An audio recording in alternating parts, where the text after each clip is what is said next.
It's her or it's me, but somewhere deep it's cutting like a knife, so you just kill it with that one. All of a sudden you are free. You call your mom and say, hey, it's me. I just need some more mommy money. I'm gonna spend it. You're feeling like my house, my face, my body, and my tongue, 'cause I just wanna feel good. Using all that's left somewhere in your chest, on your sweetheart hit and missed. Uh-oh.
Innovation is in our veins. Soon the whole world will know our names. Sharing our knowledge and freedom reign. We're here for the people, you know it's our way. Setting foundations is part of the dream.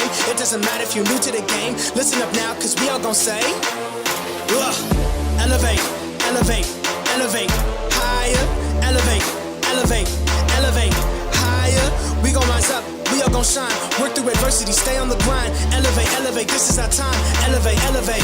Throwing some curveballs at you guys tonight because, well, we upgraded our systems over here and it snatched all of our artwork, and I forgot to fix that before we started tonight, but here we are. So you got to watch Red just stare at the camera awkwardly. That's how we love to start, baby. We are here at the Elevate Podcast talking about budget 2025 tonight, as well as the crossing of the floor of Mr. Don Tremont, going from the Conservative Party over to the Liberals. We have so much to talk about tonight, and that and so much more. It's painful, it's wild, but we are going to get into all of it. Reg, how you feeling, big dog?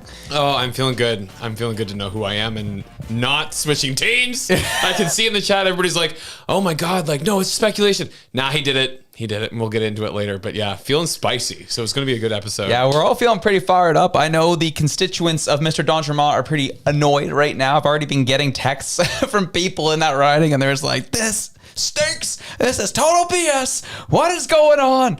And the fact that, yes, it brings, I know if it wasn't so, what's the word, consequential to what's going on here in our country, I'd be like, okay, whatever. But the fact that it brings them within 2 seats of them having majority is so very frightening right now. And that's what scares me the most. Yeah, I'm just like, how much money, how much power, how many positions, staffers are they going to offer some of those poor NDP people? Yeah. Just be like, you got no party, you got no funding. Come on over here. We'll give you a corner office on the West Block, you know. you're going to love it. And we just want that majority. Yeah. You know? Because it's big, it's beautiful over here, just like our big, beautiful budget. Wow, it sounds like someone I've heard say stuff like they think he named his budget after the big, beautiful bill down south of the border. You would think. Yeah, holy jump. And these liberals say, we're bringing American politics north of the border, yet they keep sounding more like Trump every time they talk about their budget, which is hilarious. We love the projection out here. But we got some things to get into. First and foremost, as was discussed, as we know, Mr. D'Entremont has officially crossed the floor. This was him, this political article, when it was published, said, he's going to give it a few days. He's going to let us know at the end of the week. And then end of the week actually turned into night.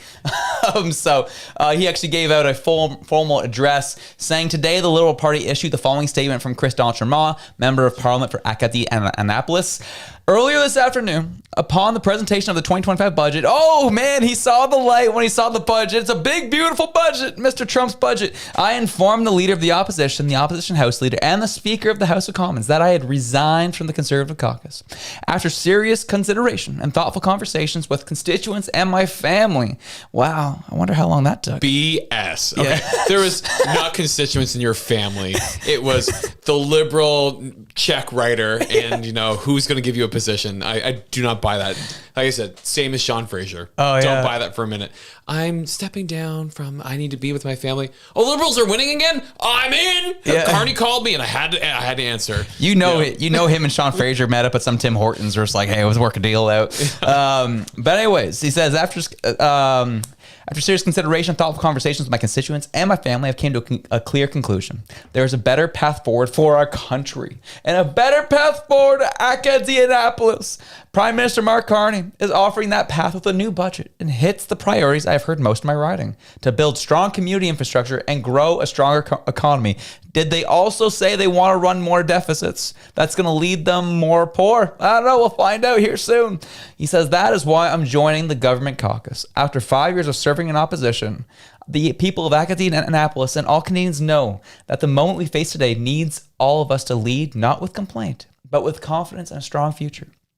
This is an important moment for the country to come together, and I'm looking forward to working with the Prime Minister to build the strong economic future that all of our communities deserve. And baby, I cannot wait for the history books to be written when Canada, unfortunately, on the path it's going, is going in the dumps, and we can look back on this stuff and these guys absolutely betrayed us, betrayed our country, claiming it was for the country. Meanwhile, they are actively being a part of the party that is enriching Mark Carney, enriching Brookfield, enriching the multinational corporations that are pillaging our country. That is who he's supporting. And yes, you are right to be mad. And the fact that Mr. D'Entremont, he knew what was coming.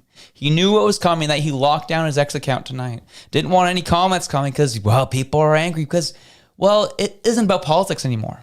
This is about our lives, and people's lives depend on this. There are people who are without a job. There was a story out of PEI today of a 75-year-old who got evicted out of his apartment and now living out of his car and hoping to and he roams the parks now. That's what he's done since Carney has got in, and he admitted, I regret voting for Mark Carney. You can expect more of those stories, unfortunately, as this continues. And D'Entremont is now single-handedly aiding them, getting closer to that majority, which is very, very concerning. And don't you forget for 2 solitary seconds of the real reason likely that D'Entremont is leaving.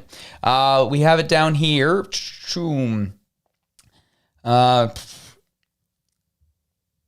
Generation investments, yada, yada. I'm spacing where it was placed, but essentially he was really bummed out that, he didn't get a speaker position. He wasn't backed by the Conservative Party to get a speaker position. So this is actually not about the country.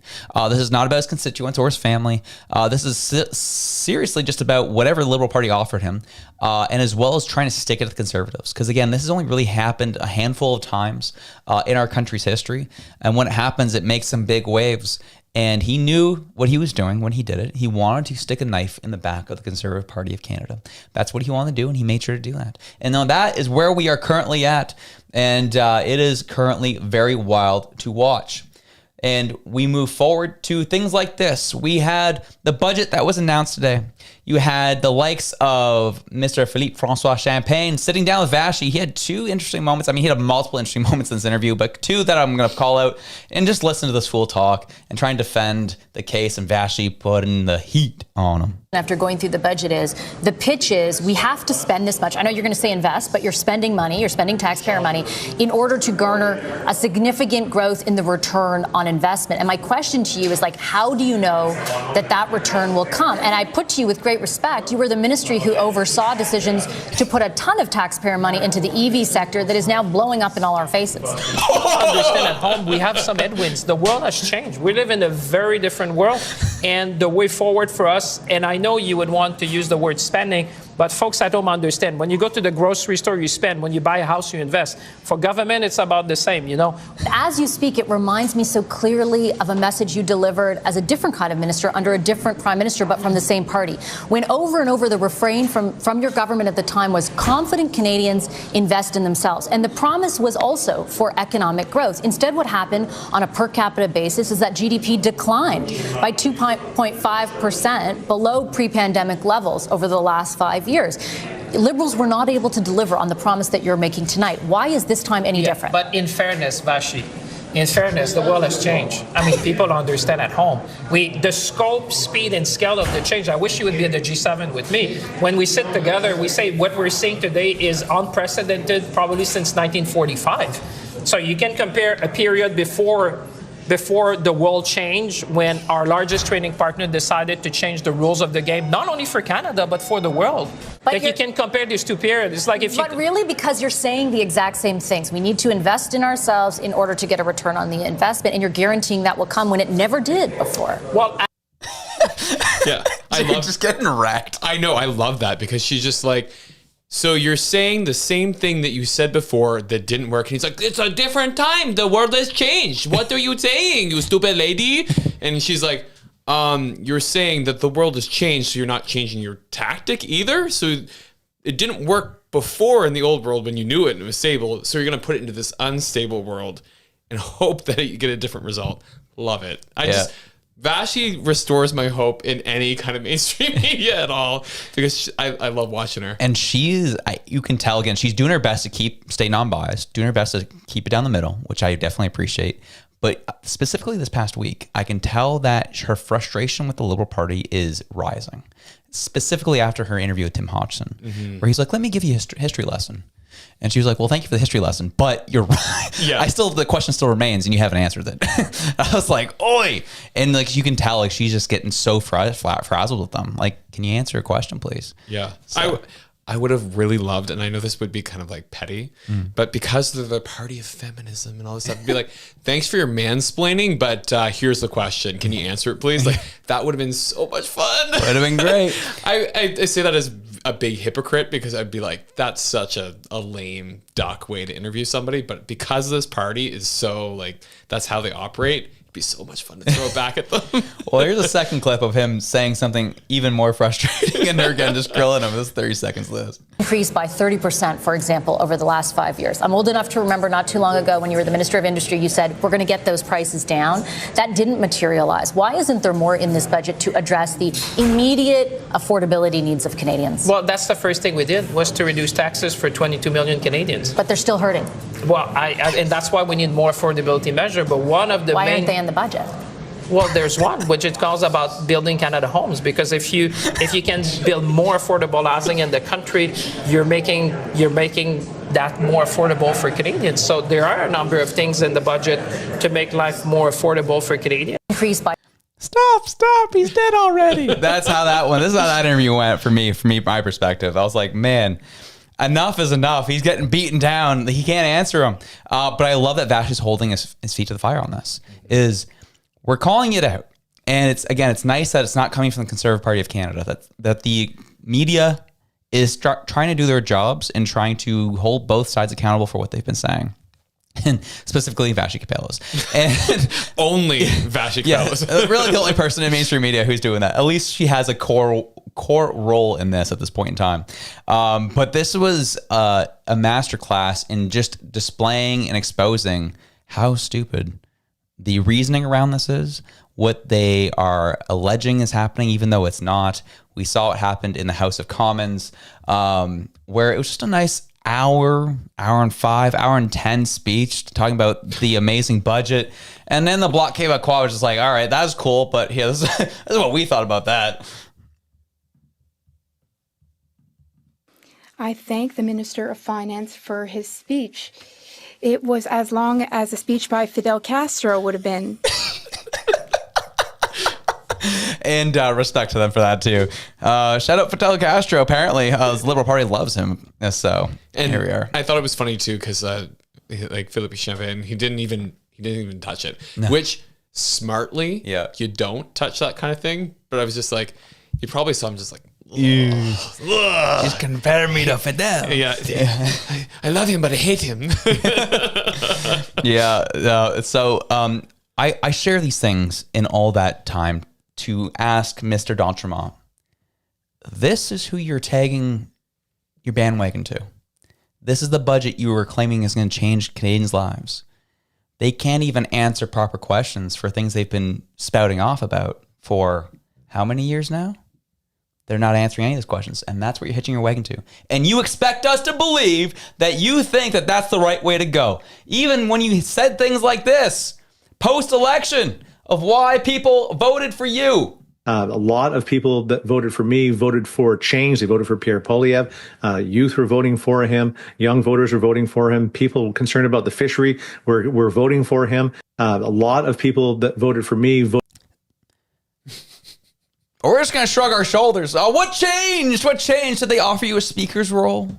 Did they offer you more money? Did they offer you more staffers? Did they offer you not have to come into Ottawa every so often? What did they offer you?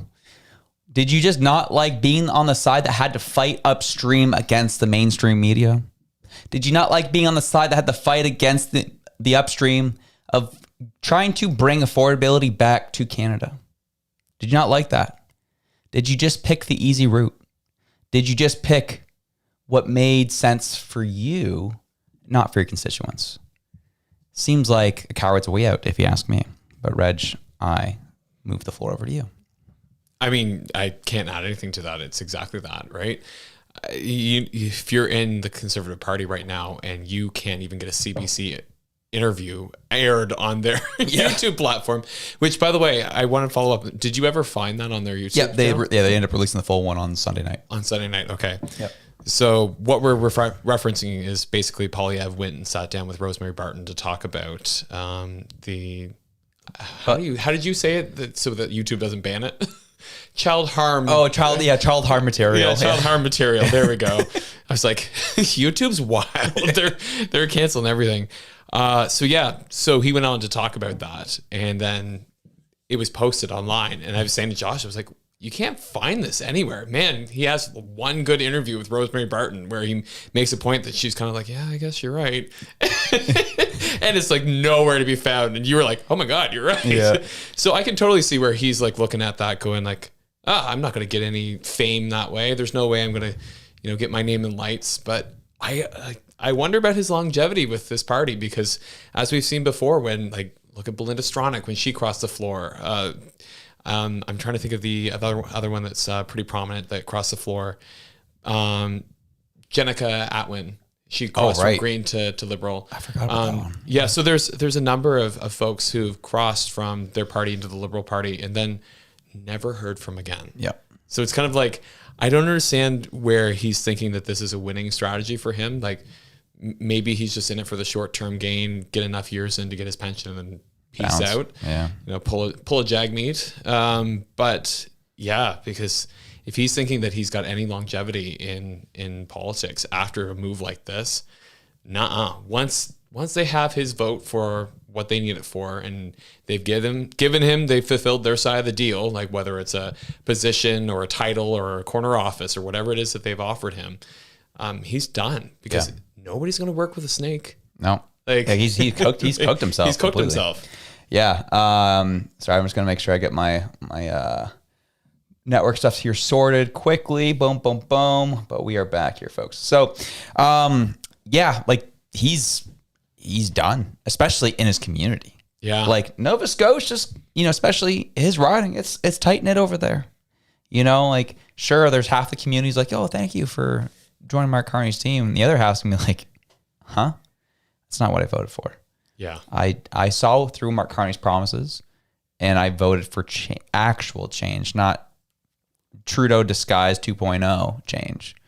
And you went and joined the other side without giving a real reason why. And I wouldn't want to be walking around those Tim Hortons in that community these days. Yeah, who knows? Maybe the federal government will redraw the boundaries and suddenly he'll have a riding that's very liberal. I don't know. Who knows? You're not bitter at all. No, it's one of those things where if you truly believed that you do not agree with your party's doctrine, because who knows what's happening inside the Conservative Party right now. Maybe him and Pierre had an argument and he's like, you know what, screw you, bud. I don't believe in what you say anymore. I don't like you. Yeah. That's totally fair. That can happen between people. Mm-hmm. Then drop down to an independent status and wait for a by-election. Yeah. Don't cross the floor over to the other team who's offering you, candy and the world on a silver platter. Like, you know what I mean? If it truly is a difference of opinion, a difference of values and ethics, I can get behind that. I totally can get behind that. But you drop to an independent, you go for a by-election, and you let your community decide. You don't jump over to where you got a cushy seat. Yeah. Like that is I hate it. So, but totally legal within our system. Yep, it's allowed. It can happen. It just when things are so tense as they are, it's tough to see it all go down. I'll say that much. And we got some people hitting the comments hard tonight. I saw one saying he probably just went over to get stock tips from Mark Carney. If you come to the Liberal Party, you'll be offered 2% stock in Brookfield Asset Management Company. Did you currently valued at 10 million, but after I'm done, it'll be valued at 50. Hey yo! Also, to those who have money or have stocks, I would honestly be investing in Brookfield right now. Same. Invest.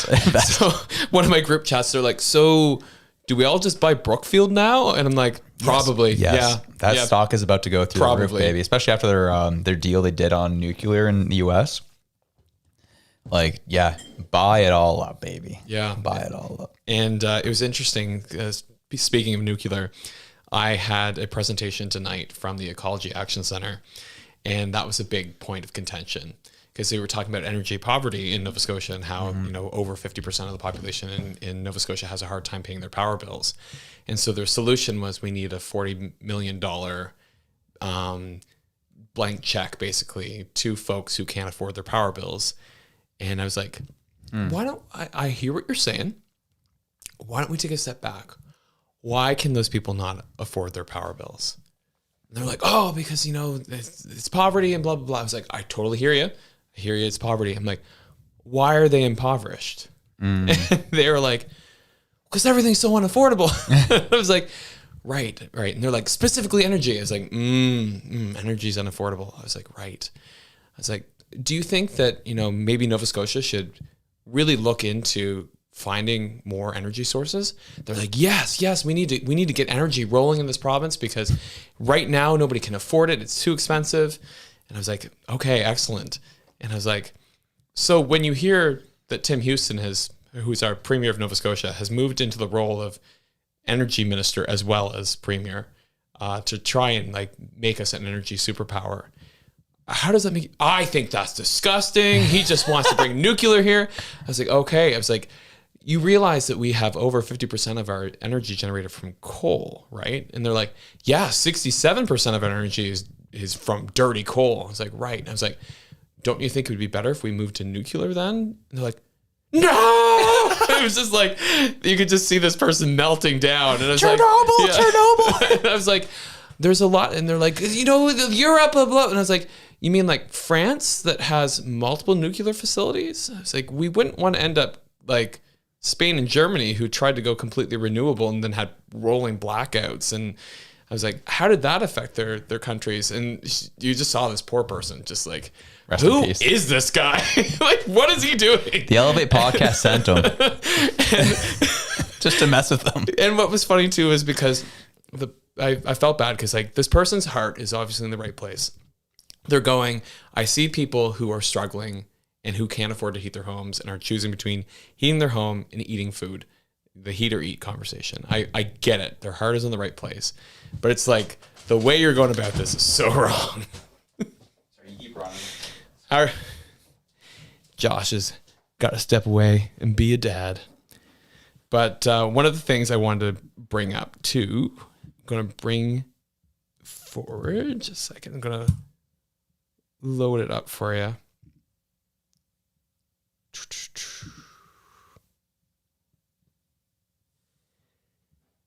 Yeah. So looking at those super chats there, blaming this on mainlanders down the causeway. So basically in Nova Scotia, you have two parts in Nova Scotia. You have Cape Breton Island, and then you have the rest of mainland Nova Scotia. And so what they're talking is blame this on the mainlanders because the Cape Bretoners are not happy. Although Capers, you voted in some Liberal MPs too, so I wouldn't be too judgmental there. And then Trish says, I hate floor crossers. They should sit as an independent. Rules need to be changed. Love you both. Hit that like button, everyone. Thanks so much, Trish. And that's exactly the thing, right? Is that if you truly do have a difference of opinion, sit as an independent. That's what Jody Wilson-Raybould did. She got mad at her party. She was like, you guys are being ridiculous. She didn't immediately run over to the Conservatives. She said, this is not right. I sit as an independent. Like, the woman is like the model of integrity for a politician. And this guy is not at all. Yeah. It's, I saw some conversations about that online too. Is like, people, the rebut to that is, if you don't allow floor crossers, you almost give too much strength and power to the party leader that they know that you can never cross. But you think just them sitting as an independent and just kind of being almost a protest seat at that point is enough. Yeah, I think that you need to be a protest vote. I don't think it needs to be like it creates a whole different problem. Like it creates the problem that we just saw where somebody can just cross the floor for financial gain or for status or for whatever promise. You know what I mean? It just, to me, that risk is far more greater than the risk of a leader having too much power over their party. Mm-hmm. I think that if you don't agree with the leader, you sit as an independent and you wait for your by-election. And if you want to join the other team at that point in time, go nuts. Yeah. Like, have at her. But let the people let the people decide. Yeah, because the whole idea is that it's not about you, it's about your constituents. Mm-hmm. And if that's truly what it is about, if it's about the constituents, then you do need to sit as an independent first. Yeah, I agree with that. Another question people came in said, where is Jody? And she's actually serving as a lawyer.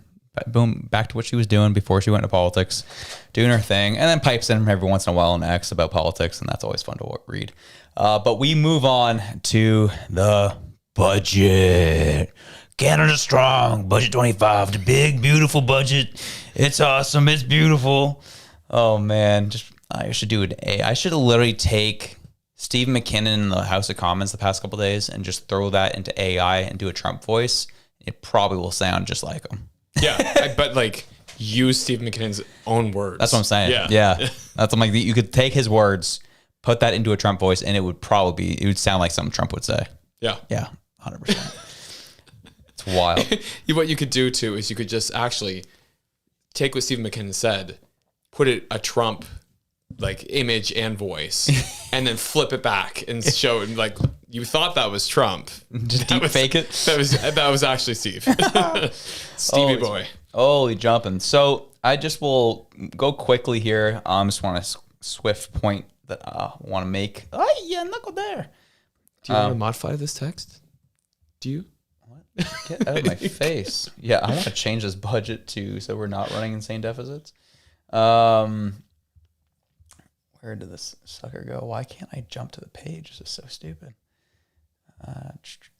Only 497 left to go, Dude, so painful, brother. Oh, man. So, guys, one of the things, too, I want to tell you is that ChatGPT sucks for looking at financial documents because I tried to put this budget in ChatGPT and it gave me garbage. And I'm pretty adept and I have the paid for version. I was just like, this thing sucks. I went through and read, I'd say about 60% of this budget by hand. This guy is ChatGPT. And I did it in 2 hours. Let's go. Before we dig into it, feel free, don't forget to smash that like button, folks. Subscribe if you haven't already. We'd love to have you guys on. This is fantastic. And this episode this week is actually going to stay in public. It's not going to be hidden behind the paywall because we're talking about the budget and we're talking about things that matter to people at the broad level, at least when it comes to our country's money. So that's why this episode will stay public for the homies. However, this is what we're looking at. They promised a $78 billion deficit for this year. Then moving next year down to 65, down to 64 the following year, 58, then finishing off at $57 billion by 2030. There is no plan whatsoever to balance this budget because I'm still waiting. I'm waiting and waiting. They're relying on the words of Justin Trudeau that this budget eventually will balance itself. But don't worry. That's the day-to-day stuff. Like, ooh, don't worry about that.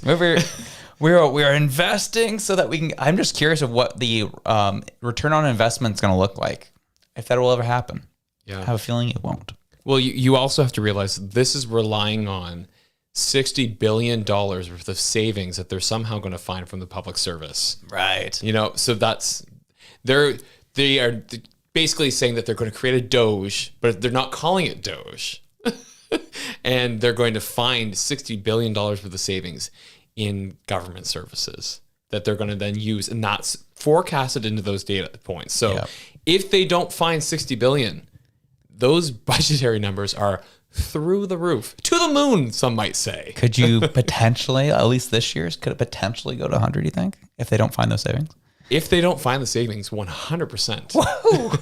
Gee, you love to see it, but the day-to-day operating deficit just disappears by 2028. I know.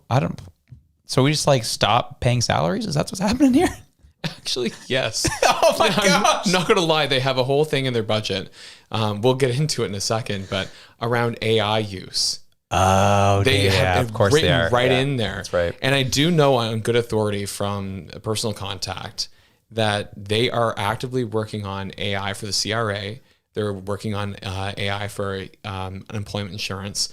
They're basically trying to build in AI models into those facilities to completely clean them out of human labor.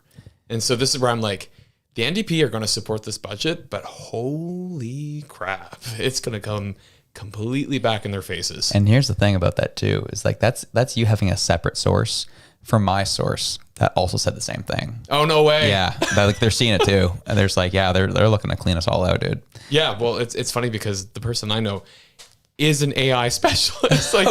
They're like, yeah, I'm actively putting the thing in place that is going to wipe out all the jobs in the public sector. Holy jumping. And I was like, I got Mark Carney's phone number. Yeah. And I'm like, how do you feel about that? And he's like, oh, they're all leeches anyway. Oh, like, my gosh. God. I was like, those people have families. And he's like, so do I. And I was Oh, like, my gosh. Man. I was just following orders. Yeah. I was just following orders. Before we jump into the budget, we'll hit a couple of these super chats before we move on.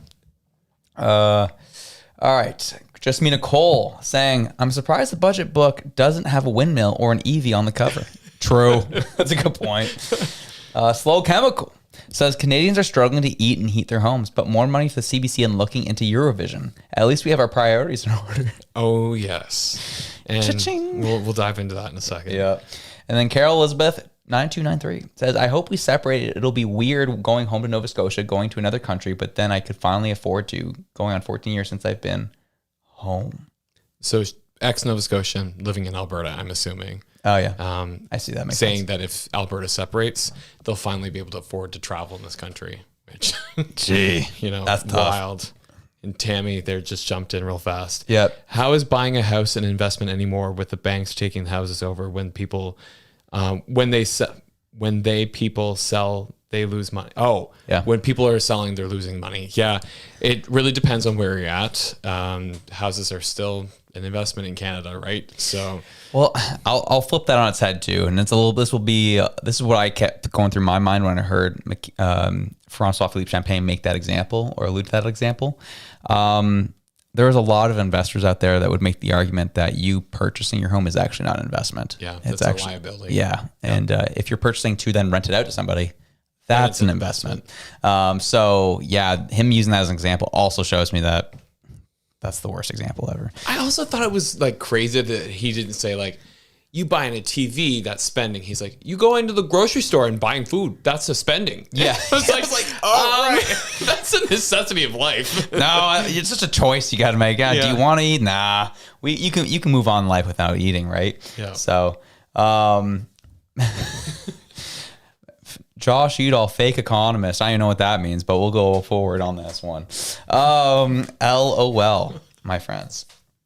So, do you want to dive into it? Let's get onto it, big dog. This one's Reg did a lot of work on this, folks, and we're gonna get into all of it, dude. Let's get into it. Okay, so first and foremost, it's a $110 billion building a stronger Canadian economy that they're apparently going to be super duper productivity experts. They said a massive new tax incentives is allowing businesses to immediately write off a larger share of investments in machinery, equipment, and technology, which aims to make Canada the most tax competitive jurisdiction in the G7. I don't think writing off plant and equipment is going to be the game changer for that one. It's helpful. Are you looking at the intro? Yeah.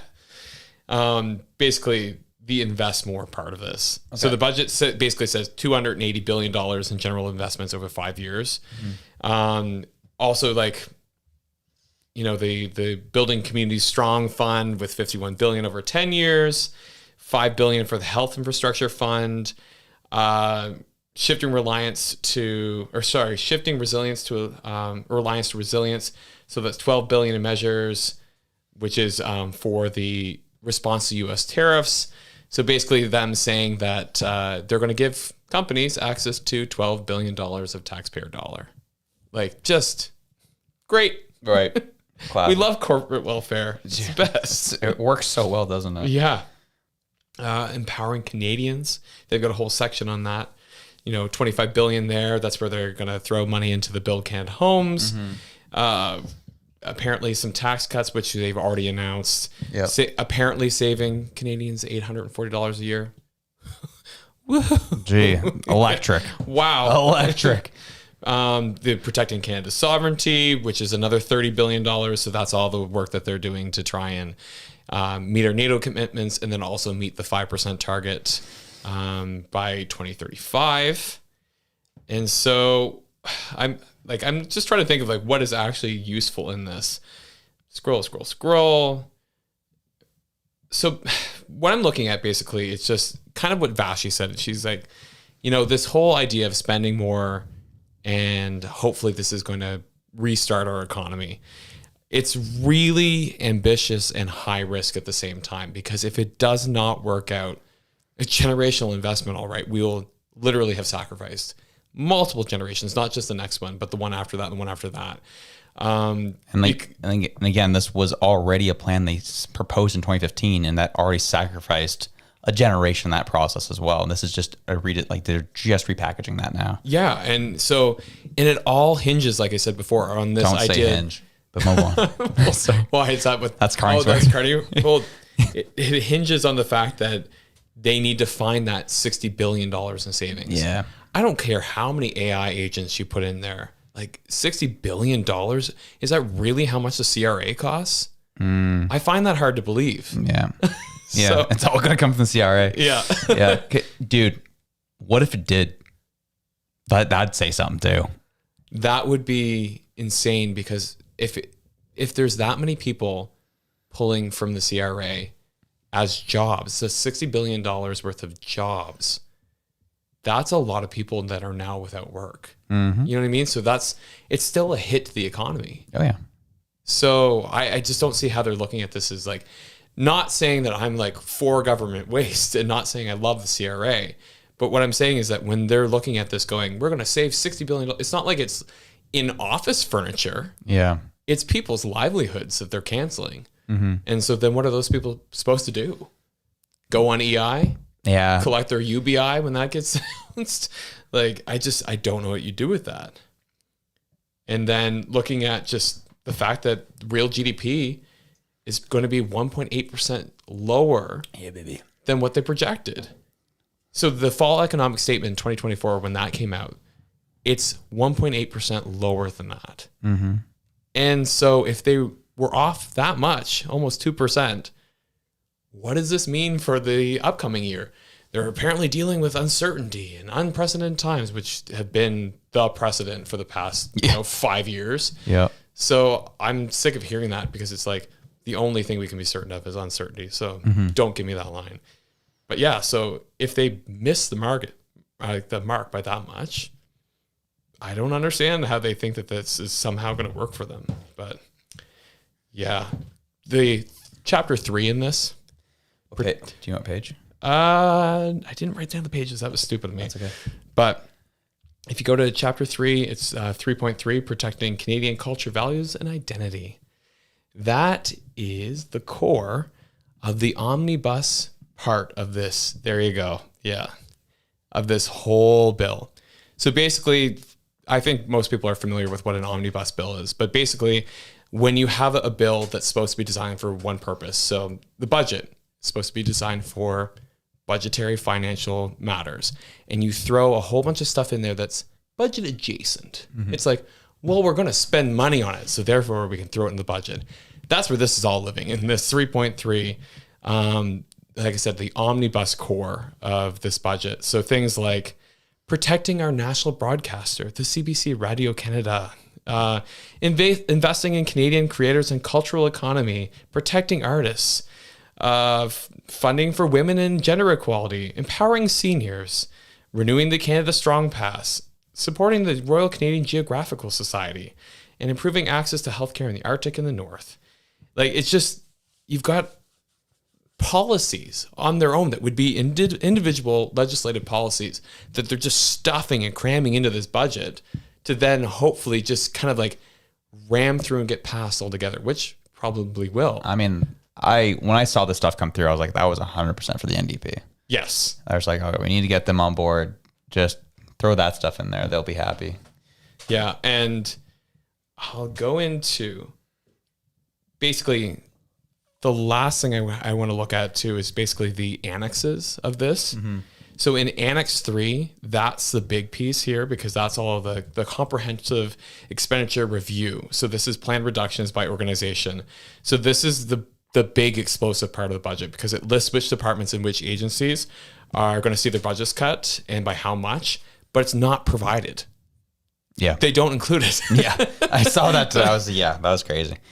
Yeah. And so when I'm like looking at this, and I'm looking at the other omnibus elements too. So they've got cyber enforcement in there. So the budget 2025 proposes $25.7 million over 5 years, beginning in 2025 to 2026, and $5 million ongoing for the Canadian Security Intelligence Services, or CSIS, and the RCMP to support national security safeguards in the Consumer-Driven Banking Act. So they're putting in stuff around basically how do we bolster our cybersecurity around banking, because skip over the CBC Radio Canada stuff here. They want more financial legislation around stable coins, consumer-driven banking, open banking, providing a data mobility right in PIPEDA, so that's the Personal Information Protection and Electronic Documents Act. So to make it economy-wide, not just in banking. So like they're stuffing so much stuff in here. Digital ID, baby. Yeah. And like, that's not even getting into the immigration stuff. Like they put immigration targets in here too. 2025, their target is 673,000 people. 2026, 385,000. 2027, 370,000. Why is immigration targets in your budget document? Like it's absurd. And then one-time measures for protected persons. So anybody who they deem as a protected person under the act, they are apparently going to fast forward their ability to become a permanent resident without doing any of the checks and balances. And then pair that with them getting much closer to passing Bill C3 today. Yeah. With essentially chain citizenship.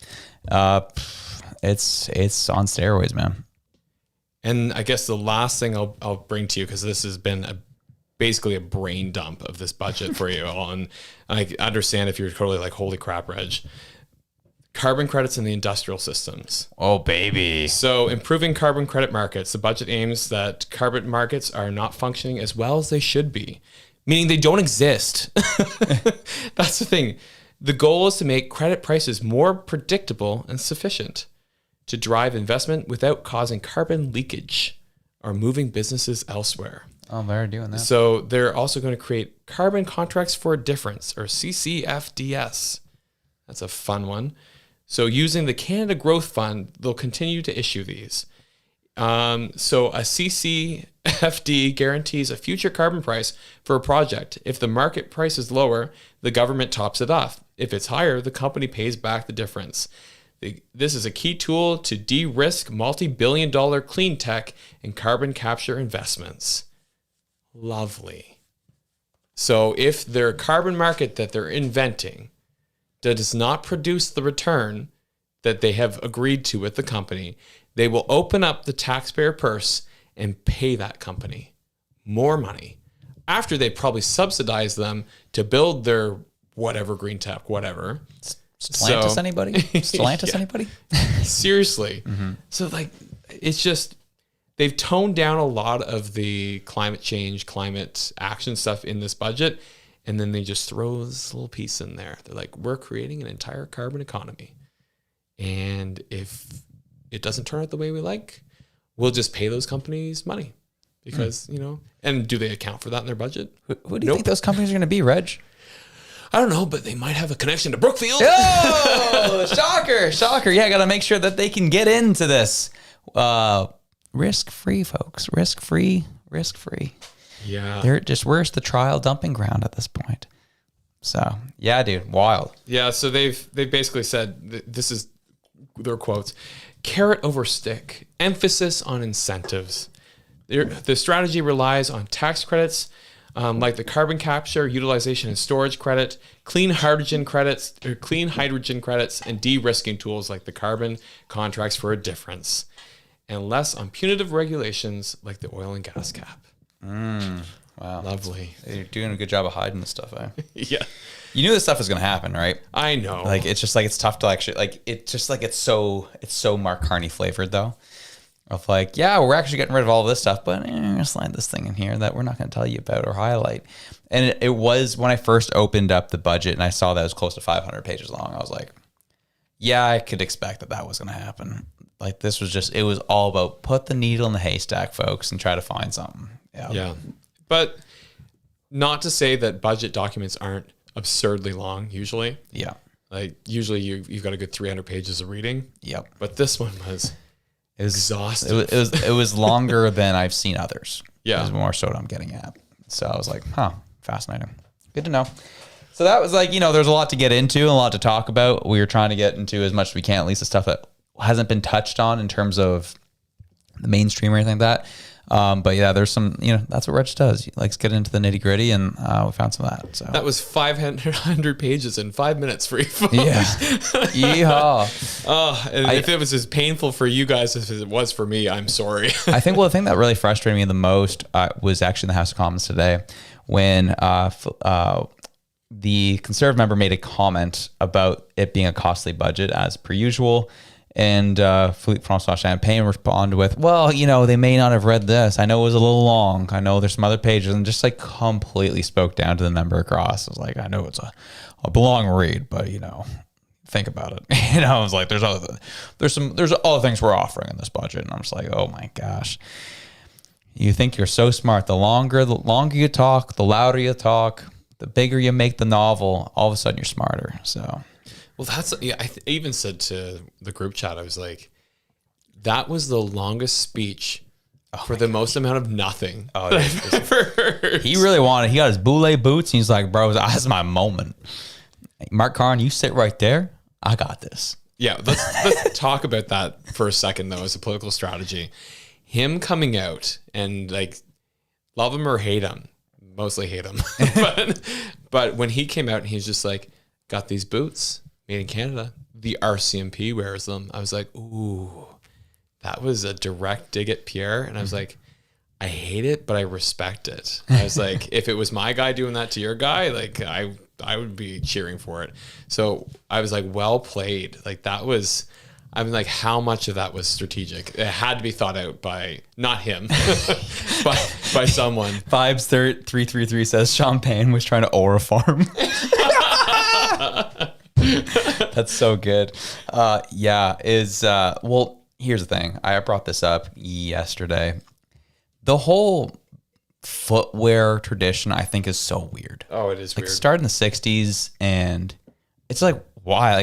Like it was Freeland's favorite moment of the budget. Like she didn't even give the budget. Yeah.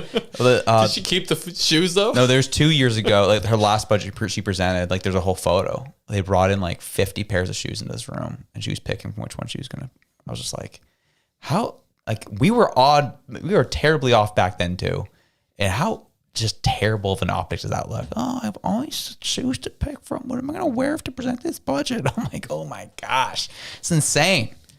Which shoes is the Canadian taxpayer buying for me today? All of them? Okay. Chrystia Freeland, 2024. But I totally agree with you. What a weird tradition. Also to the dragging people to the bench. Yeah. You know, I think it was when they picked the speaker. Like that kind of thing is weird.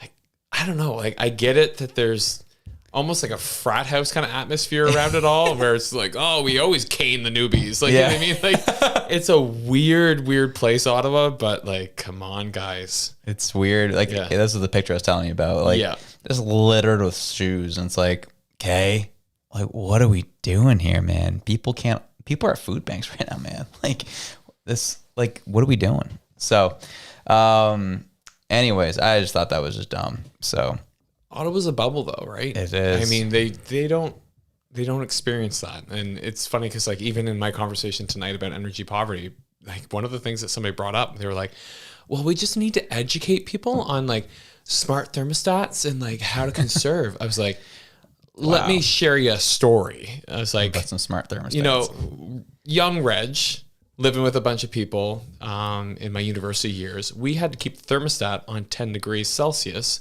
because we couldn't afford the oil bill anymore. And we were all bundled up in multiple layers of sweaters and then blankets and everything. We were all getting sick because we were keeping the temperature so low. And we couldn't control the fact that the house was not insulated, that there was drafts all around the windows. We had put plastic up, trying to keep the heat in. I was like, this is the reality that people are dealing with. And I was like, and they're not university students. They're people working at Walmart and at the Dollarama and at your grocery store because they can't afford to heat their home. I was like, and they can't afford the programs to even access upgrades for their house. I was like, when I got the energy retrofits done to my house, Tell the story, Reg. $31,000. Let them know. Did you get that money back? No. Oh, but you were promised it. Yeah. So it was like, you're promised a greener homes grant. It was all gone, but they were like, don't worry, we'll give you the greener homes loan. And so the other part of it too is that I bore the cost on my line of credit, paid the interest on my line of credit until the Canada Greener Homes loan kicked in, and then it became interest free. But if I couldn't support that on my line of credit, I'm just, I have the ability to do that. Not a lot of people have $30,000 worth of credit room to do that with. What are they supposed to do? And so I said that to this group of people, and they're like, oh yeah. I was like, maybe it's not about the fact that they need to, turn off a light or or turn down the thermostat. I was like, maybe it's because life is so damn unaffordable in this country that they can't afford to live. And they're like, oh yeah, it's really about poverty. I was thinking in my head, I was like, it's really about bad policy. I was like, we're not going to do that tonight. We're not going to politics tonight. Yeah. No politics tonight. I'm like, I'm doing that after. Yeah, we're going into it. I'll hit a couple of these super chats here. All right. Contra War says, I hope hypothetical CRA AI reform still gives out max pogey claims. Down with Causeway buys. Time to cry and go spoon with a case of beer. That's amazing. We're all in this together, bye. It's all good. Jilly Beans SK says, defund the LPC and the CBC. Well, yeah, stop donating the LPC. I would stop. Everyone needs to stop doing that. Ravi Deb says, where's for to use Reagan's words? The 9 most terrifying words in the English language are, I'm from the government and I'm here to help. Perfect. Do it, Fort. Do it up.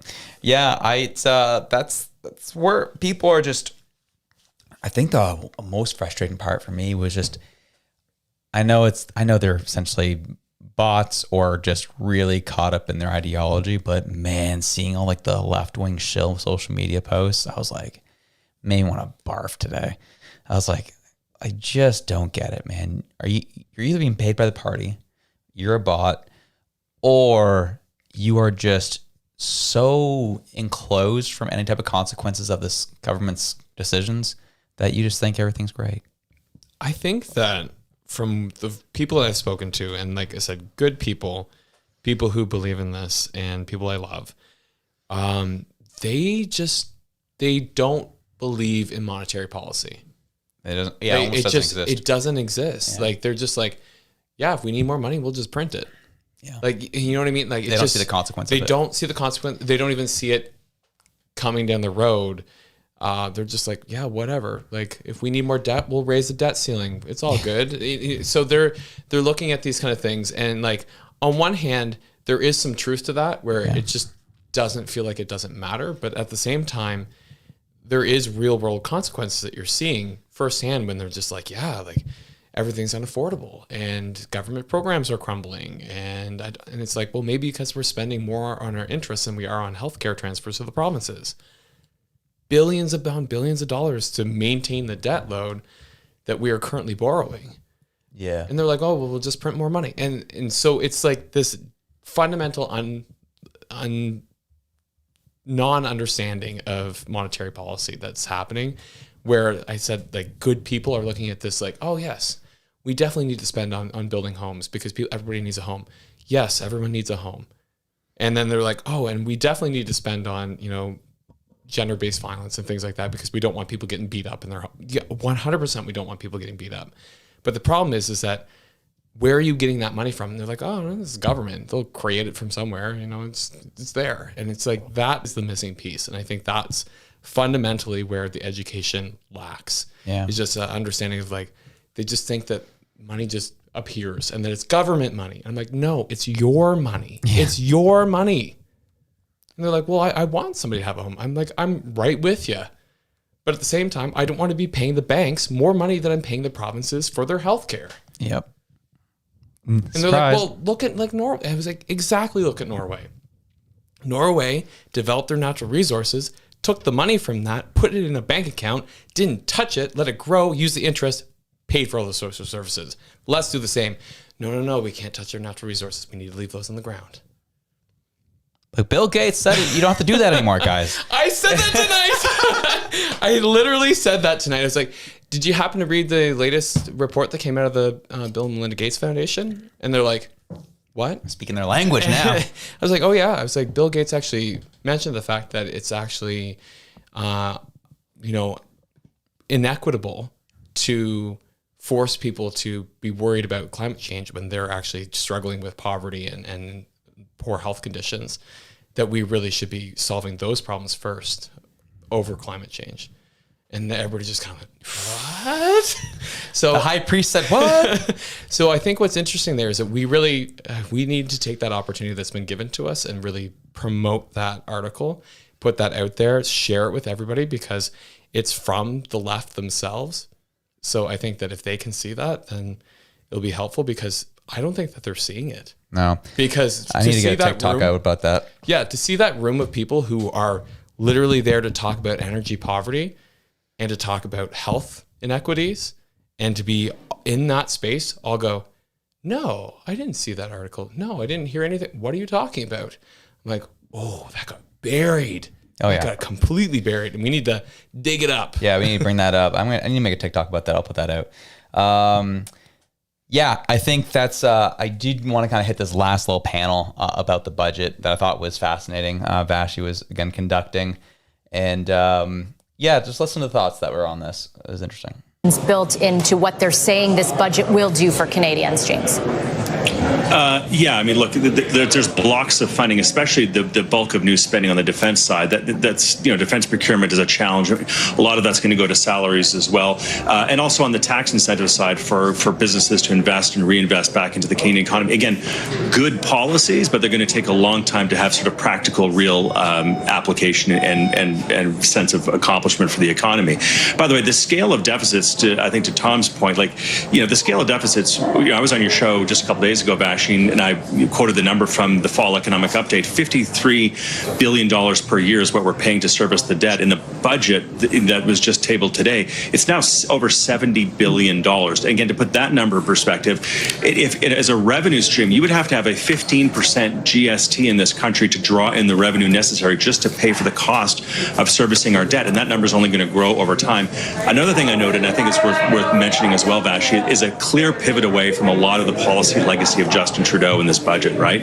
We saw it early with the elimination of the consumer carbon tax, the flip-flop backwards on the capital gains tax proposals that Minister Freeland had put in place, the emissions caps that have now been reversed on as well. And then there's this admission, in the budget document itself, it says this, quote, if Canada's productivity growth had matched the United States from 2017 to 2023, the median income of a family of one child would be nearly $11,000 higher. Just explicitly in the budget saying that the last 10 years have failed. And that's text from a budget being delivered by François-Philippe Champagne, who was a key minister in that government. I don't know how these ministers are going to frankly survive if there's going to be credibility behind the actions of pivoting away from Justin Trudeau's policies, if his ministers are the people who are delivering lines like that. Make them famous. That's all I got to say. You got to put that one out, dude. They do. Yeah, that's a lot. That is a crazy line, isn't it? Yeah, and something else that I want to draw attention to because the chat drew attention to it. Look at what I just sent you in your chat there. It's a Globe and Mail screen cap showing the. There we go. Perfect. 1 sec. I'll put this into the. Because the chat was basically look at look at the Canadian dollar right now, and I was like, tank today. Yeah, I knew it was bad. I didn't realize it was this bad. So this is the Canadian dollar over the past 5 days, just in free fall. Oh, love to see it. We talk about food prices. This is what drives up food prices because food prices, we import all our food. Everything comes from Mexico, from California, from China, from all the sunny, hot places that grow everything that we like to eat. And that tend to operate off of the USD. Some of them do, at least. Yeah, exactly. So then you're looking at this and going, okay, so if my Canadian dollar can buy less food from these places and restaurants who are making meals can buy less product, either you're going to start to see that shrinkflation when you go to buy food out at a restaurant where it's a smaller portion for the same amount, smaller portion for more money. This is how you start to see that show up in your food prices as well. And of course, this is a government that was like, oh yeah, judge us by the price of food. It's like when the Canadian dollar tanks this low, that's why your food costs so much. Yeah. That's a great point. No, I appreciate you guys bringing our attention to that. I think it's important because I did like what that comment made there. It was just like, yeah, if we matched what the U.S. was doing in terms of productivity, the average household will have more than $11,000 a year right now. Mm-hmm. What could you do with $11,000 right now if it wasn't taxed to Yemen? Yeah, well, if it wasn't taxed and if it was actually worth something. Yeah. Right? Yeah. Because 11,000 USD or 11,000 Canadian pesos, right? Yeah, that's a great point. Wow, yeah, $1.41 right now. $1.41 to you. $1 US is $1.41 right now. That's painful, dude. That is painful. It's on its way to $1.45 before you know it. And all anticipation of this budget too.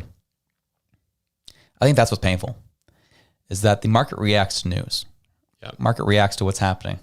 And they knew this budget was going to be bad in terms of spending. And that's why the dollar reacted the way it did. It's crazy. Well, look at the price of gold. Yeah. The price of gold is historically high. Yeah. It's never been higher. Never, ever been higher for an ounce of gold. Because people know that when the Canadian dollar, craps out, they can rely on the gold, right? So the one good thing I can say for me personally and for people who own houses is that the actual cost of your house goes down. Yeah. Which is wild to think about because it means that people who have assets then are actually getting wealthier because the actual cost of it for them is less. But people who don't have assets are effectively further disadvantaged. Mm-hmm. See, that was the thing. I was like, I'm struck. Like, I get why they're hitting this talking point. It's just, it's not, brings me back to the point that you just made where people don't get it. Where Poilievre's hitting the point of like, you know, yeah, I want to tackle inflation. And no one understands inflation. Like the regular person just doesn't seem like, at least the average Carney voter doesn't understand inflation. And that's where I'm like, man, like there's got to be a better way to be able to communicate that. And I did think the Full House meme was a start in that right direction of like, meme this stuff to death, bring it back to simpleton levels and help people understand why this is bad. Yeah, that meme was great. Yeah. I was like, this is what we've been saying. More of this, please. And then even, like I said before, about seeing hope in his podium, right on the podium. I was like, yes, I've only been asking for that for the past 9 months. Give me hope. Yeah. We need that kind of, and then the one thing that disappointed me was that when I was reading the budget, something that came up a lot was the Liberals using the word streamlining. Yeah. Oh, no. I was like, that was the word I wanted to use. I wanted to use streamlining. Yeah. We'll finish off with this. I want to get your thoughts on. So, because I know you're fired up about this. But first off, your thoughts on the Supreme Court ruling. And second, your thoughts on Labour going off on the Liberals in House of Commons yesterday. Okay, where to begin? So I was enraged when I saw the Supreme Court ruling. Ticked off, pretty mad. Yeah. I thought the same thing. I was like, how dare you put the well-being of a pedophile above? Oh, shoot. I don't know if I'm... That's okay. We're long enough in the stream at this point where we'll be okay. How dare you put that above the well-being of an innocent child? Mm-hmm. I was absolutely floored.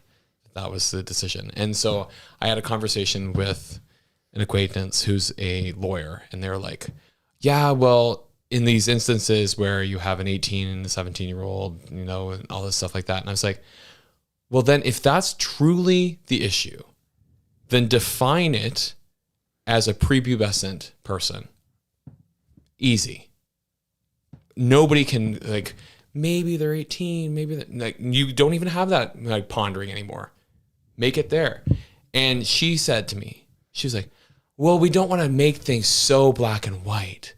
It's the law. Yes. What the heck is wrong with these people, man? Yes. That's what I was just like. I was like, are you freaking kidding me? I didn't say that because I wanted to keep squeezing information out of this individual. But I was just like, I couldn't believe it. I was like, the whole purpose of the law is to be straightforward so that you can understand how to interpret it. Yes. Like, that's the whole point. And she was like, oh, well, you know, you don't want to put too many, you don't want to make it too restrictive, blah, blah. And I'm like, I hate that so much. Because I was like, I hated the Supreme Court ruling to begin with. And I was like, but I'm willing to come to your side in the case that, you know, there might be that off chance that you have a 17 and 18-year-old, whatever.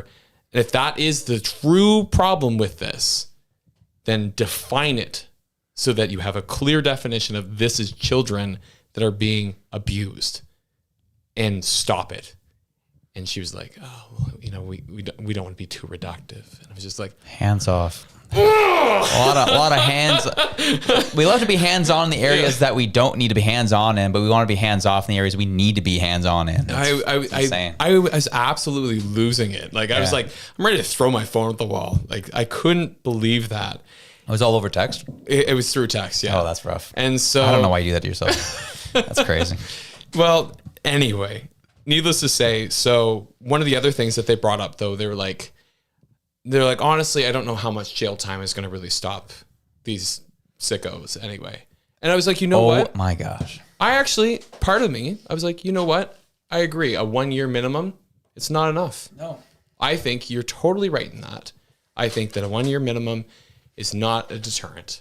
And I think Poilievre said it best. And actually, Poilievre said it and Wab Canoe said it. Yep. When they were like, throw them in jail and lock away, like throw away the key. Throw them in a gen pop and see what happens. Like, you know what I mean? Like, why are we protecting predators? Why in this country are we protecting predators? I don't get it. I love that it was brought up in the House Commons. Yeah. And I messaged you and I predicted, and then you put it on the podcast too. You said the same thing about how this is going to be just a way for them to resurrect Bill 63 about child harms. And I was like, with all the garbage that was added to it, I was like, they're going to use that. I know they're going to use that. And then they did. I was disappointed in their response to that. That they didn't come back and say, no, that was the old government, remember? This is our new government. What is the new government going to do about it? And throw it back to them. And that didn't happen. And I was like, Was there even a response? No, like, yeah, they were out of questions at that point. That's why they couldn't respond. Yeah. Yeah. But pull your next guy from the Conservative Party and say that. Is what I'm saying. It's like, I gotcha. You need to be working as a team. It needs to not be one Conservative member throws out their question, has a response back and forth, and then it's over and done with. And the next person pulls out another topic. You need to be a team here and take that party down and hammer them with the stuff. You love repeating the same thing over and over and over again. I remember it was like the 10 years of Liberal government, blah, blah, blah. And then this time it was, he went down to the White House and was promised, and I'm trying to remember the exact phrasing. It was like, switch up Carney or whatever it was. What was it they called them? Bait and switch. Bait and switch. Yeah. Thank you. And everybody was repeating that same line. It's like, no, like kind of the right idea, but poor execution. It's like, keep the same topic going and hit them with it. Don't say the exact same thing. Build on each other so that's a cohesive, living argument. And that's anyway. But whatever. Yeah, that was. It was. I think I go back to what I said in my episode this morning about it was just that the only thing we heard from the Liberal Party of Canada on it was them being prompted in the House of Commons to talk about it. Yeah. And even then, they had to read off a script. Yeah. I'm like, that's your Liberal Party of Canada, folks. They don't care about children. They don't care about stopping people who harm children. They don't care about your way of life. They don't care about solving issues. They only actually introduced bail reform when they were pressured enough by the Conservative Party of Canada to do something about it. And even then, it was a half measure. They don't care about you. And that's something that I will continue to hit home on people that I talk to. They simply do not care. I don't care. You can cry about Polyev all you want, but if you're going to continue to turn a blind eye to this crap, we are not the same. Sorry. And I love the amount of response that came out of the provinces, out of different folks that are in the provinces, because we had premiers come out, we had justice ministers come out from the provinces. I was surprised there was nothing from Tim Houston. Yeah. I was disappointed. Yeah. I was like, frig, Nova Scotia, we're batting 100 here. Yeah, seriously. Why'd you send Armstrong to say something and not you? Yeah. It's weird. Yeah. Because like he was very quick when like the Remembrance Day stuff came up last year. This is another real easy win for you. Nobody likes people who harm children. Not even our worst criminals like people who harm children. Like the people who murder other people don't mess with children. Like, you know what I mean? Like, it's just, this is such an easy thing to get on board with from any party, any position, any level of government. You don't hurt innocent kids. And this Liberal Party, it's like, not going to touch it. Not going to touch it unless asked.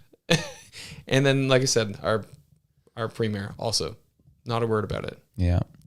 Thanks, Tim. Good job. Shout out to him. Yeah. Frig, man. Yeah. He was like, you had Doug Ford say something about it. You had Daniel Smith. You had Wob Canoe. And even Wob Canoe was getting wrecked by his constituents about that too, eh? Yeah. Because, he's like, I can understand using the notwithstanding clause. And then even though weeks prior, he's like, I will never use the notwithstanding clause. This doesn't. And people were like, so which one is it? Which one is it, Wob? But, in this case, for this particular statement, I was happy to hear that from him and seeing the agreement across party lines that this is an issue. Yeah, well, that's the thing, right? Is that I can totally see if he's like, no, we're going to use it. And then somebody throws this horrific scenario and I'm like, crap, this is the one time I would use it. It was funny because also in this meeting today, somebody was like, yeah, and then you got some provinces using the notwithstanding clause on teachers. I was like, oh my God. And I was like, we already talked about it last Tuesday or Thursday, whenever we met last, but it's like, man, nobody's batting an eye over the 30 times that Quebec has used. Yeah. The No one's saying nothing about them. Yeah. Or when they call Minister Fidel Castro like to his face in the House of Commons. It's like, what is it with Quebec and the Bloc that just get away with everything? And we're like, oh, it's just okay. They're French. Yeah. Like, what? They just, they're fiery. That's all right. Yeah. Whatever. It's crazy. Sunasol Silver says, can Canada stop taking L's on 2025, please? It's a great question. Yeah. I agree. I agree. And we're there with you. And then last but not least, all right. White LTR says the 17 to 18 issue has been somewhat defined in teen relationships, sexual partners, and consent, and even marital relations. Yeah. So this was the other thing, is that the age of consent in some situations goes down to 16. So this is where I'm just like, what? And then another example, this lawyer acquaintance was giving me, they were like, okay, well, what happens if you're regular person, you're 20 years old, 30 years old, and somebody who's 12 sends you a nude and you don't delete it in time? I'm like, no, I'm sorry, I don't buy that. And I was like, some child sends you a nude of themselves, like, because the possibility of that happening is out there, and that adult does not immediately delete that. Sorry, that's on you. Mm-hmm. That's screwed up. Why would you leave that? Why wouldn't you get rid of that? If you're not getting rid of that, that's a choice. Yeah.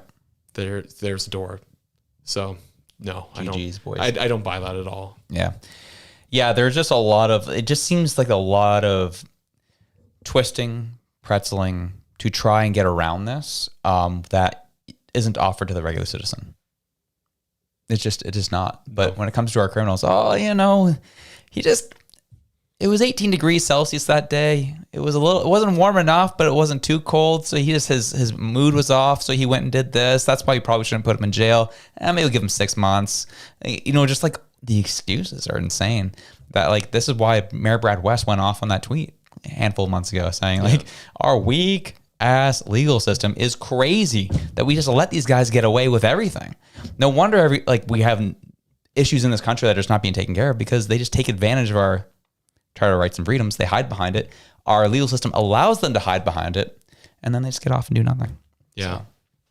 Raptor coming in there hot. That's a hot take. Yeah. Do you think that Chris D'Entremont is a traitor, Josh? Traitor.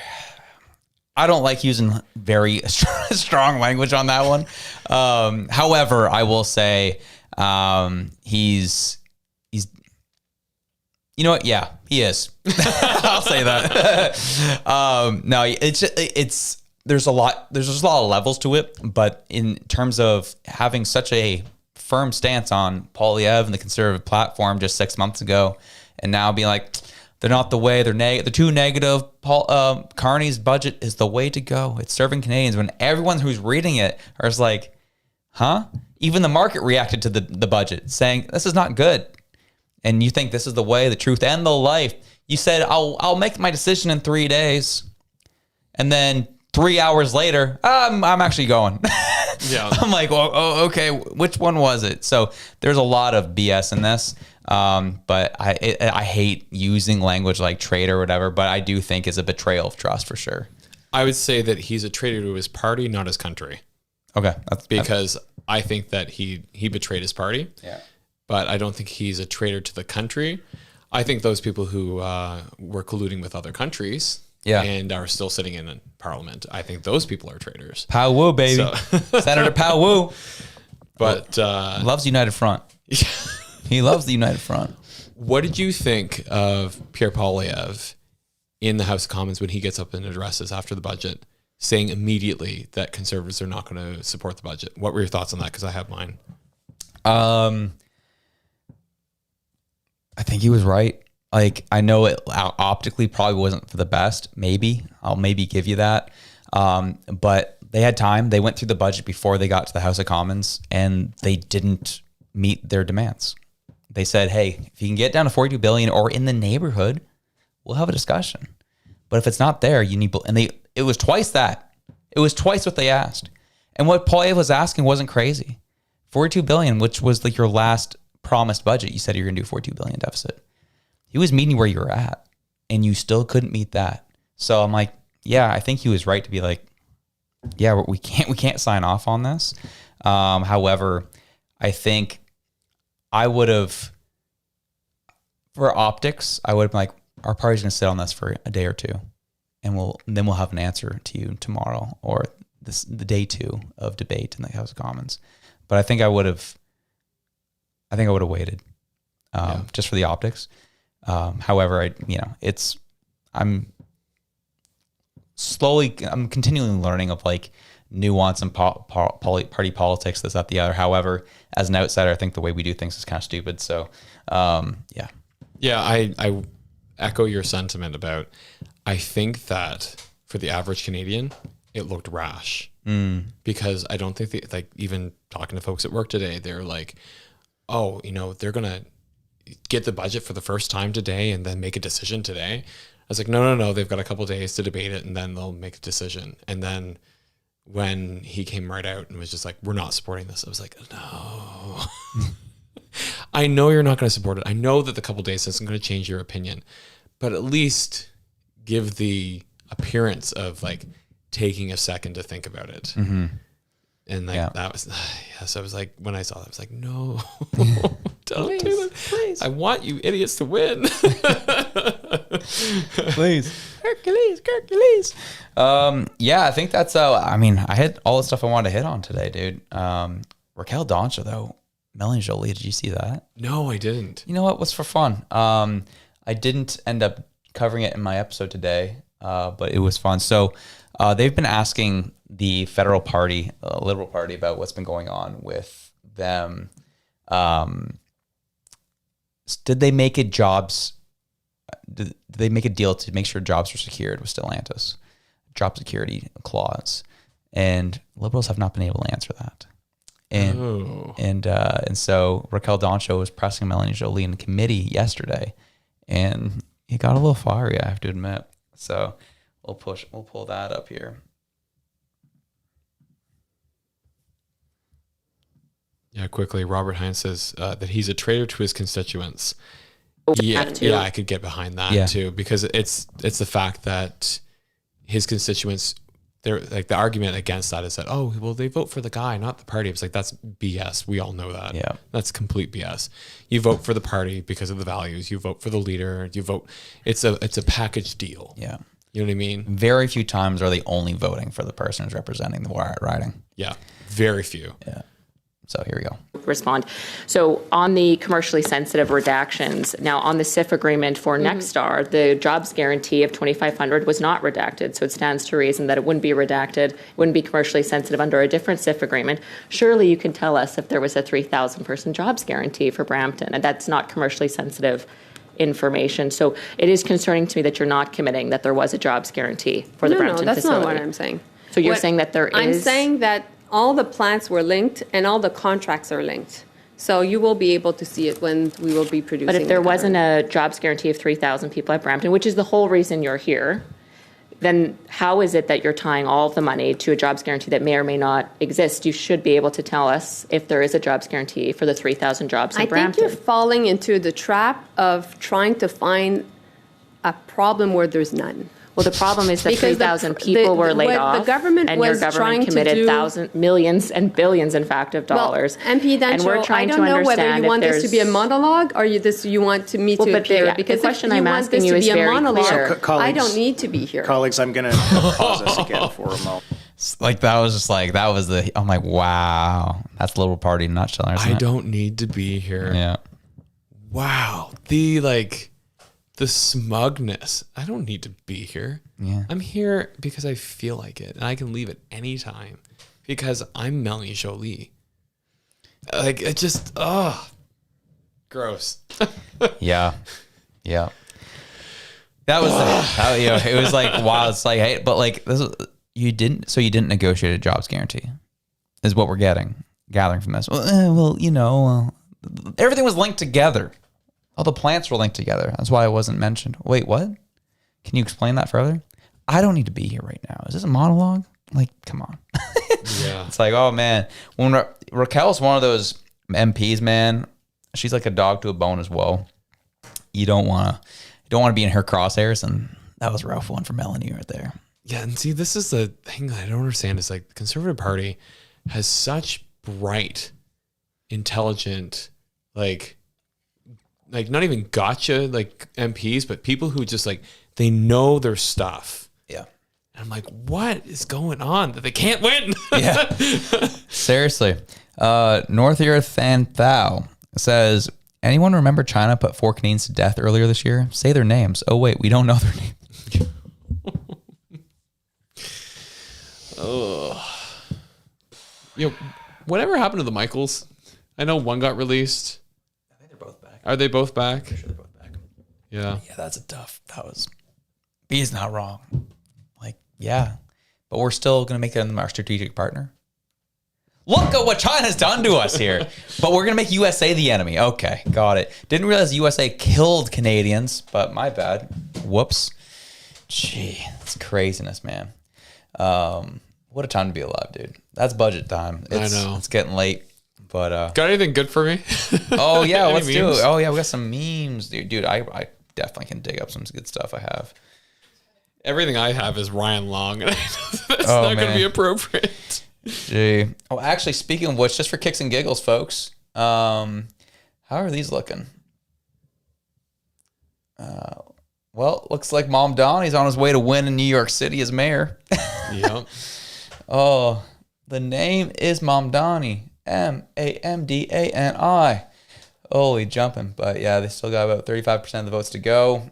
Yeah, we'll see how that goes. What is that hat on the Republican character there? Oh, dude, it's something to do with, I forget. I think it's something to do with military stuff. Oh, okay. I'm not wearing my glasses, Yeah. but it just He's looks so funny, dude. It looks odd. Dude, that guy is comical. He's a red beret, I guess. I don't know what that is in the States, but It'd be something like that. Dude, Nicki Minaj going full MAGA though. Didn't see that coming. I have not seen that. What are you talking about? Yeah, so I can't play any of it because it all has her music on it. But yeah, she like came out in support of like Trump's, I think, immigration plan, or like, yeah, like, sorry, came out in support of Trump dealing with the issue of Christians in Nigeria. Oh, okay. And then Trump, the White House account, came up with a video saying, "Oh, shout out Nicki Minaj going full MAGA." And I was like, "Oh man, that's not going to go well." Then she gets in the comments, she's like, "Yes, thank you." I was like, "Yo, that's crazy." Oh my Holy God, smokes. the States! What a place. Yeah. I'm like, I don't know what to think of what's going on in the States, honestly, because there's some things I'm just like, that's absolutely fantastic for your country, go nuts. There's other things I'm just like, that is like a terrible idea. And then there's a lot that's happening in Canada. I'm like, would you guys screw off? So Got our own stuff going on here. Yeah. Yeah, it's I honestly have not really been looking too much into the US stuff. Obviously, I'm just seeing stuff like kind of go through my X accounts and whatever. A lot of people are really frustrated with the Trump administration's methods of deportation.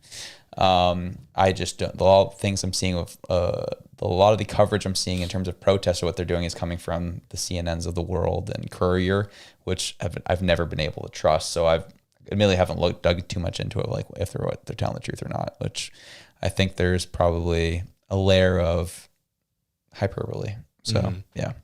I follow a couple of accounts of some pretty credible folks, and one of the things that they were talking about is basically the access to food stamps in the States. The SNAP program. Yep.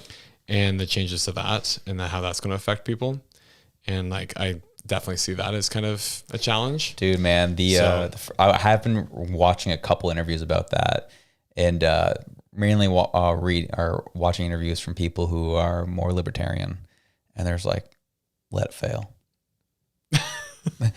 Why is 30% of our country being subsidized by the government like that? You know, and I was like, Okay.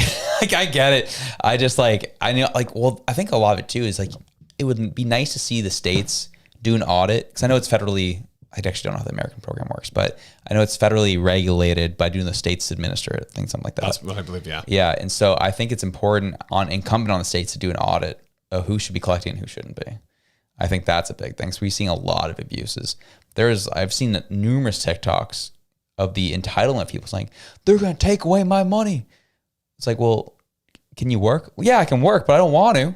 I'm like, what's going on? Like, even friggin' Caleb Hammer had a situation with a woman on saying she's doing cheer competitions instead of going out and working, just living on government subsidies.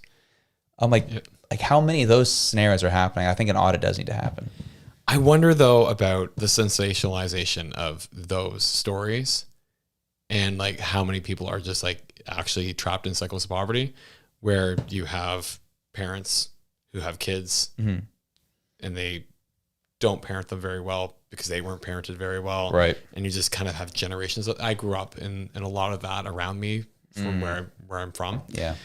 And so I'm familiar with cycles of poverty. And I think that like things like making sure that kids are well fed, well educated, I think those are like key to breaking those cycles. Yeah.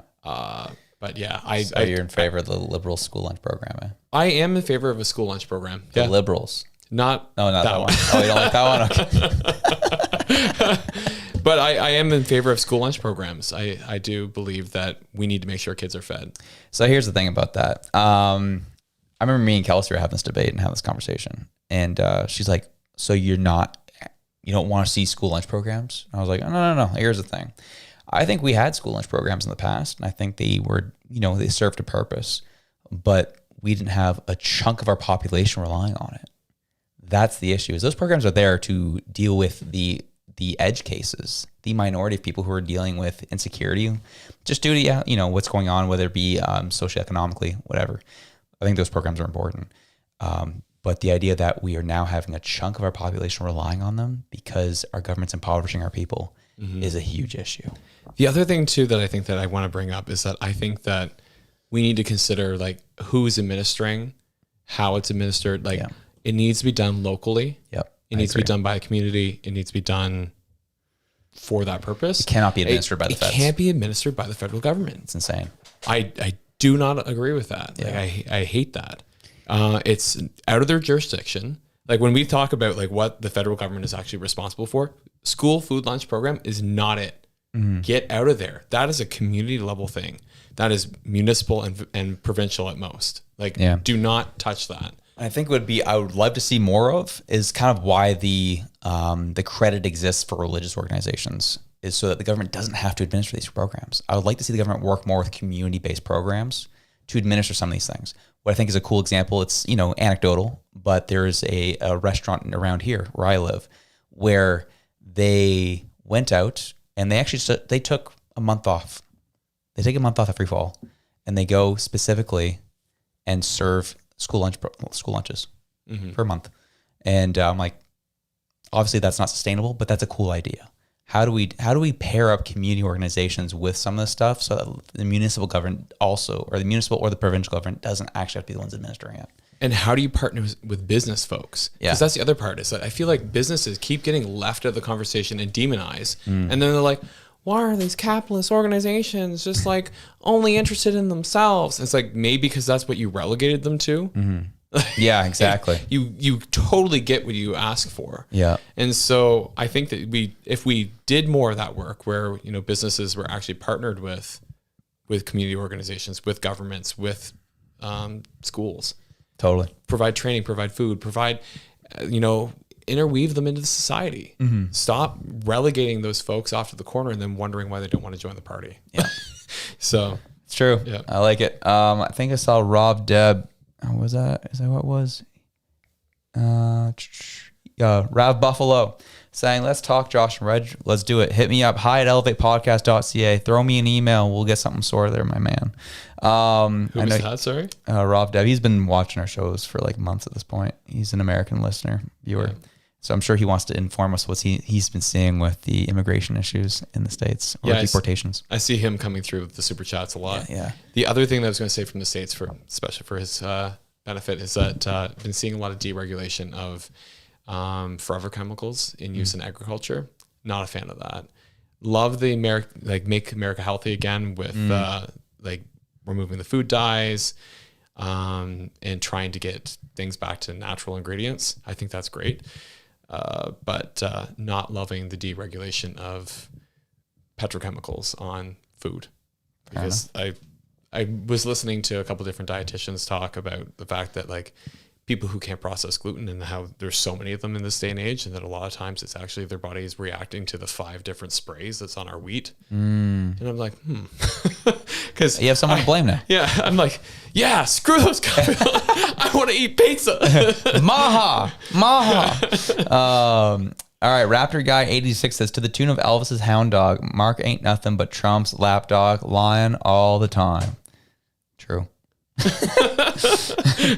Nancy says, MPs to donate $50,000 each to the deficit. Every MP salary of $100,000 toward the deficit. Gee. So what I understand from that is we essentially want to turn our governing class into communists. But I understand the sentiment.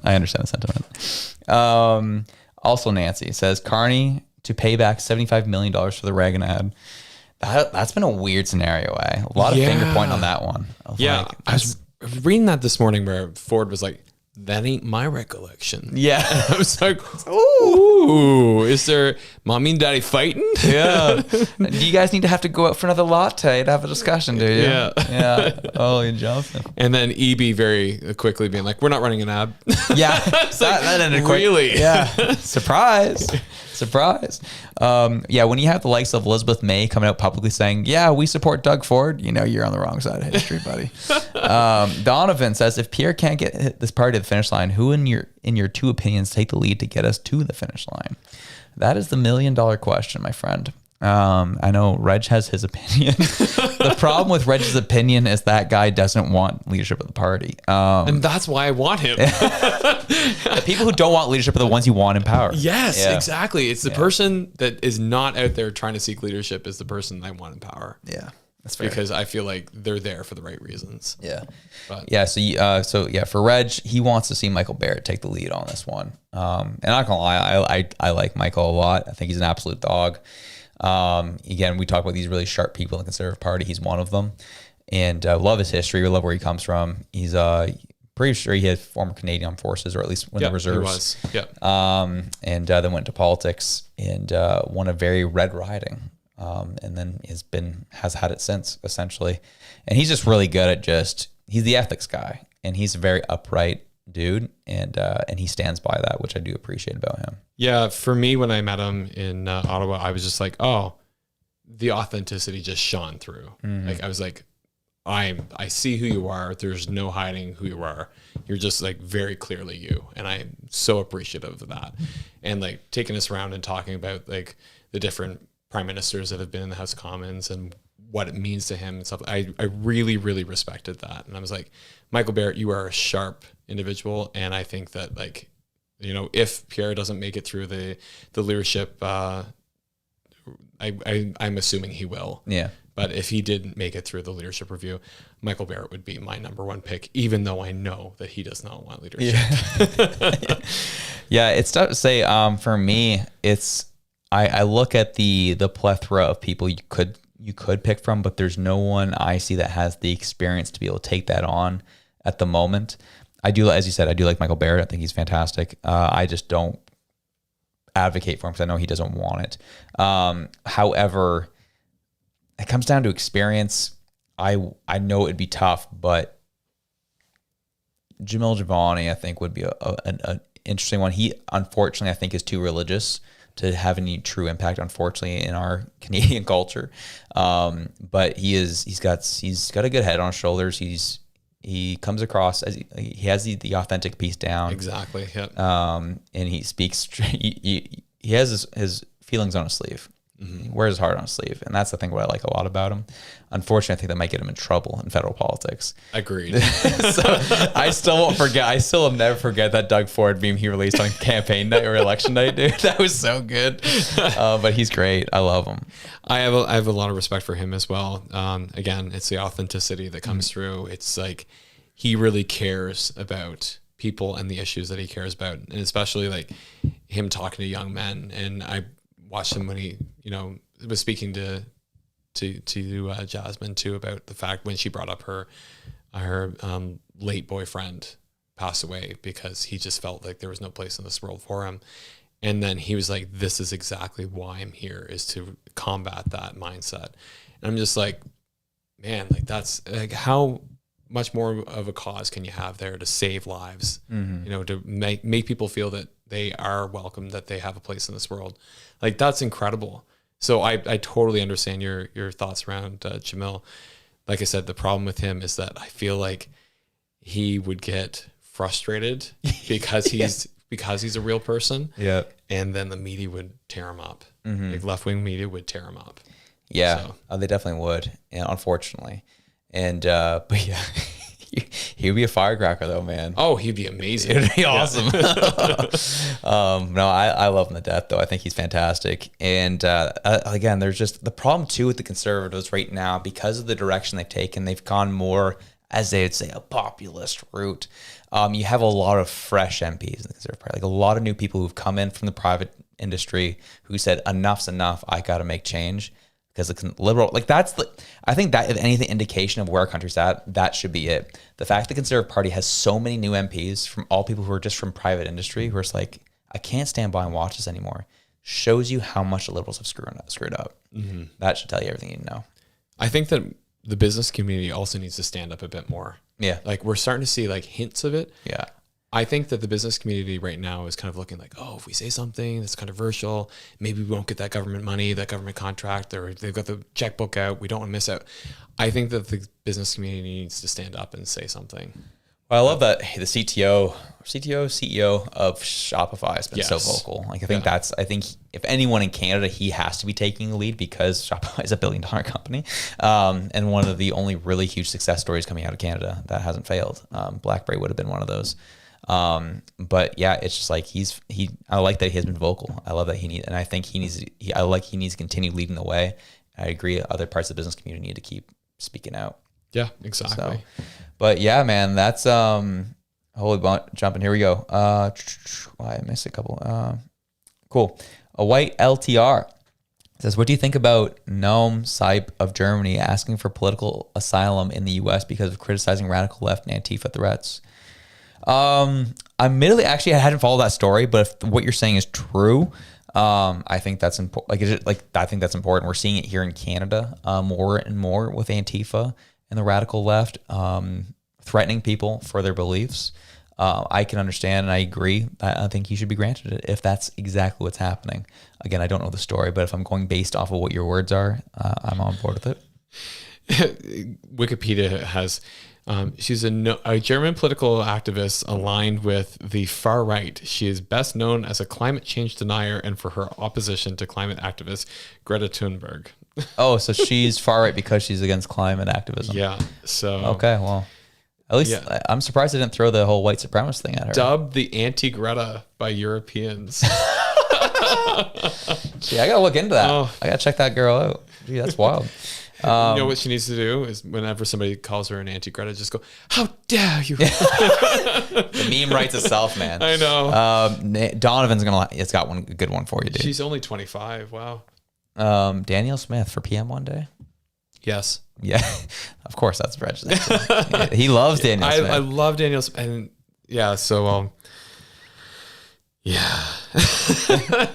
She gets smeared so badly. She does, man. She gets wrecked. And like she's like so gracious in how she handles it. I'm just like, man, you are a person I want to talk to someday. I just want to sit there and like have a cup of tea with you and you go, how did you do it? Yeah. How were you able to just take all of that vitriol and set it over here and keep going? Yeah. Like resilience is in her blood because like she is just an incredible leader. I remember watching a podcast she was on. I forgot who she was being. It was an American podcast. She was being interviewed. I think she was with oh man, they have an orange PragerU. She's been at PragerU, and she, one of her political heroes is Margaret Thatcher, the Iron Lady. Yeah.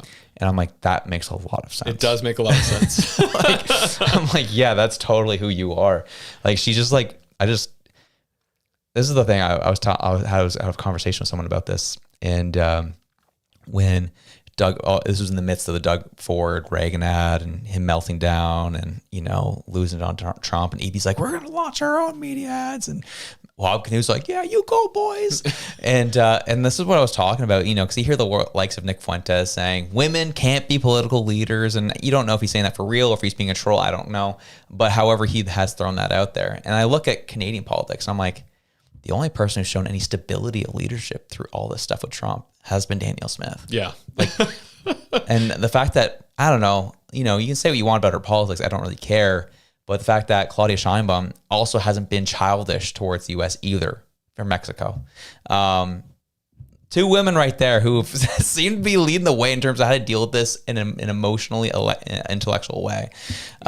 Whereas all the men up here crying all the time, Mark Carney this, and Mark Carney's like, oh, I love Trump. I'm just like, can we get some leadership up here, folks? And stop demonizing people who are actually providing it. Or even back to the very first topic of the show. But he doesn't agree with the politics of his party. So he switches teams. Yeah. And then you've got Jody Wilson-Raybould. Didn't agree with the politics of her party. Goes independent. Yeah. Yeah. Or we even pick a local one. Elizabeth Smith O'Cross. Yes. Yeah. Kicked out of the Conservative Party by Tim Houston, or PC Party by Tim Houston. Goes independent, wins her seat twice in a row. Yeah. Is what it is, man. It's insane. So. Yeah. Say what you want. Raptor guy says, I like Larry Brock as leader too. Dude, Larry Brock. Yeah, I think he's a good party guy. I don't think he's a leader. In terms of like a party leader, I think he'd be too soft. He'd be too spicy for the homies. You need someone who's a little bit soft around the edges, but has strong integrity. So anyways, we'll leave it at that, folks. This was a good chat. Yeah. Glad to be on here with you. Glad you survived the budget with us. Yeah. It's a big, beautiful budget, apparently. It's a big, beautiful budget. And it's literally got something for everyone. They weren't lying when they said that, because there's been so much crap that's shoved into it that should not be in it. It is a budget for everyone. It is a budget for everyone, except for the Bloc Québécois. I kind of love that too. Oh, jumping. So, folks, whatever it is you're doing, whether you be getting ready for bed, relaxing, watching some Fallout, or or just hitting the gym late at night, whatever it is you're doing, wherever you are, we love you. We're out. Peace.